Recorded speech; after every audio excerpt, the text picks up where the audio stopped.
Breaking news. అమెరికాలో దారుణ హత్యకు గురైన తెలుగు యువతి నిఖిత కేసులో పోలీసుల దర్యాప్తులో షాకింగ్ విషయాలు వెలుగులోకి వచ్చాయి. కేవలం అప్పుగా ఇచ్చిన డబ్బులు తిరిగి అడిగినందుకే నిఖితను నిందితుడు అర్జున్ శర్మ అత్యంత క్రూరంగా హత్య చేసినట్లు తెలుస్తోంది.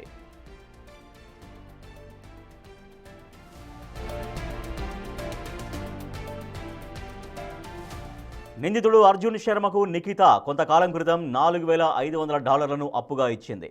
అందులో అర్జున్ శర్మ $3,500 తిరిగి చెల్లించాడు. మిగిలిన $1,000 కోసం నిఖిత గత కొంతకాలంగా అతడిని అడుగుతోంది. ఈ క్రమంలోనే మిగిలిన డబ్బుల విషయమై నిఖిత అర్జున్ల మధ్య తీవ్ర వాగ్వాదం చోటు చేసుకుంది. ఈ గొడవ కాస్త ముదరడంతో ఆగ్రహానికి లోనైన అర్జున్ శర్మ నిఖితను హత్య చేసినట్లు తెలుస్తోంది.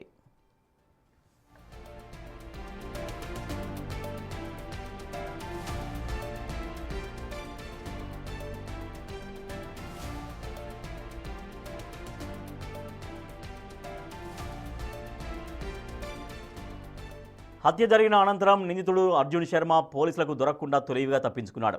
క్రైమ్ జరిగిన రోజే అతడు అమెరికా నుంచి విమానంలో భారతదేశానికి పారిపోయి వచ్చినట్లు దర్యాప్తు సంస్థలు గుర్తించాయి. ప్రస్తుతం నిందితుడి కోసం గాలింపు చర్యలు ముమ్మరం చేశారు.